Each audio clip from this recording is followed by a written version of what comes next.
If you're not doing crucifixion flaps in 2025, you do not care about your lat growth. You are wasting your potential if you're not doing crucifixion flaps.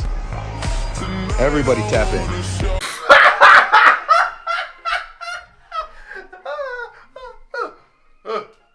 I'm flying away, guys, with my big wings I built with crucifixion flaps, faith-based lifting. Oh, shut the f*** up. How do you set this up? Why? Why? Are you trying to lose aura? Imagine your gym crush walks past you doing this sh**.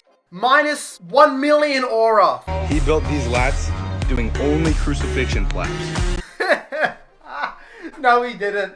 No, he didn't. You're a liar. You're a liar. Hello guys, welcome back to another video of horrible, disgusting, dreadful Instagram gym advice, science-based edition. And first off, we're starting this video with crucifixion flaps. Now, besides looking stupid, why won't this work? It's not because of leverage or because of the stretch, it's because there's like no range of motion. How do you expect to progress on this movement? When you have this little range of motion, it's going to be really hard to progress in the long run, which is why this exercise is not going to work. Oh, but he got rid of the bicep involvement in the lat pull down. That means there's more motor unit recruitment going to the lats, and you can't grow the lats without higher motor unit recruitment, because the more muscle fibers are recruited, the more muscle growth. Shut the f*** up, you 110-pound peasants! For context, I'm 155-ish pound, before you make fun of me in the comments. Yes, I'm small, but if I did this, I'd be even smaller. If you're wondering how this happened, it's because there are two sides to the science-based lifting community. There's the outcome data side. These people use outcome data. These are your people like Jeff Nippert, Dr. Mike. These are studies where you put two groups together, but you change one variable in one group's training, and you see how they grow in comparison. But then you have the mechanistic side of the science-based lifting community, which only uses the mechanisms, the biological mechanisms behind how muscle growth works. The problem with the mechanistic side of the science-based lifting community is that they often ignore all common sense, and they often extrapolate results of studies to such ridiculous conclusions that they're no longer practical in the real world. For example, people realize that fatigue or too much fatigue is probably not a good thing, and that somehow translated into only doing 2 sets a session for your lats? Only doing 4 sets a week? I mean, what the f***? Surely nobody thinks that, right? If lats are an extreme weak point for you, then doing 2 direct sets, 1 set of a row and 1 set of a pull down is good anyway. If they're not a huge weak point, I'll say you'll still get some indirect stimulus from a wide grip row like this, and then you also could do 1 set of a pull down. So 6 sets per week, 4 sets per week? I mean, what the hell? That's like a completely reasonable recommendation for lats. I don't understand like what the problem with that is. Matt Garbrino, of course he would say this. Now, obviously, for the vast majority of people, 4 sets will not be enough to maximize muscle growth for anybody in a week. For anybody. For pretty much anybody on the planet, unless you're like a really old grandma or something and your body is as weak as dirt. My curling strength skyrocketed when, trigger warning, science-based, I'm petrified. I stopped doing rows and pull down.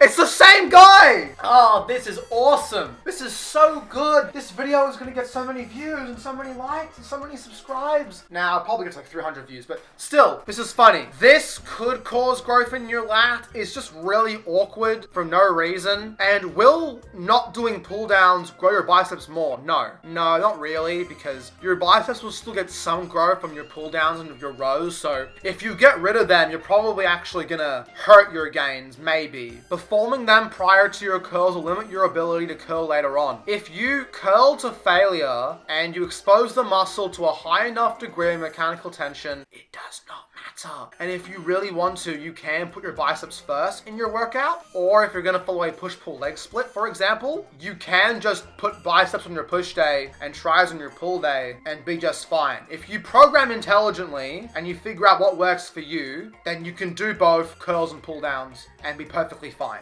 Anyway, what's next, huh? What is next? It cannot possibly get worse than this. Surely not. First of all, cannot count that as a partial rep. Second of all, no.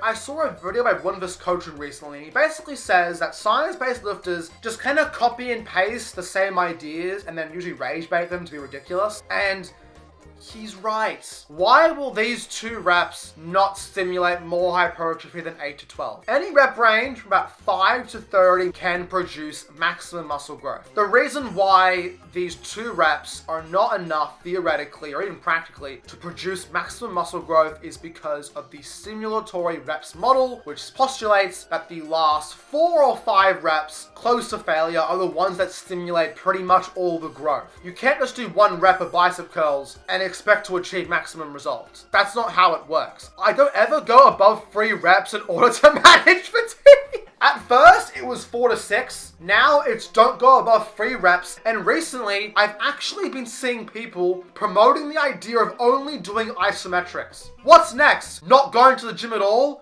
These aren't real science-based lifters. These are just people rage baiting for views and for 719 likes.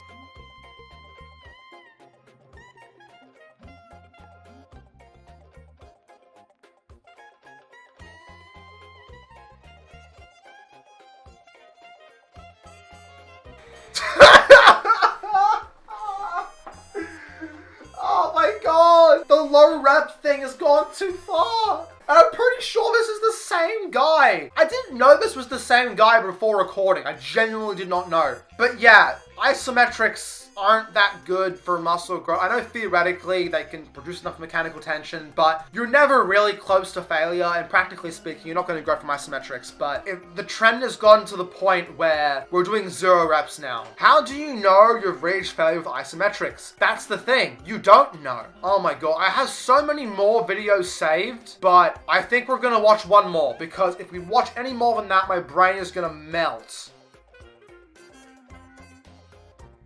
Yeah, remember guys, if you want to build a big upper chest, don't do an incline press, do a shoulder press. That's because of shoulder flexion being the main function of the upper chest. Nobody knew this before 2 months ago. Nobody was talking about it. Nobody has had a big upper chest until now, because now we know you need shoulder flexion to actually build it. I love his sarcasm, it's great. But yeah, he's right. The upper chest fibers actually run this way, pretty much. So they actually contribute to both abduction and shoulder flexion. Not to mention that at the specific angle he's doing shoulder flexion in the shoulder press, that's actually where the shoulders have best leverage. Who knew in a shoulder press it works most of the shoulders? Look, a lot of these people you see online are just following the trend, and they do it because it gets them views and it gets them likes. If you see any new really trendy gimmick that people are pushing, it's probably bullshit. Thank you guys for watching. Feel free to leave a like, comment, and subscribe for more. And if any of you are super smart, you can give me full reasons why they're right or wrong in the comment section down below. But for now, thank you guys for watching. I'll see you all in the next video. Goodbye, everybody.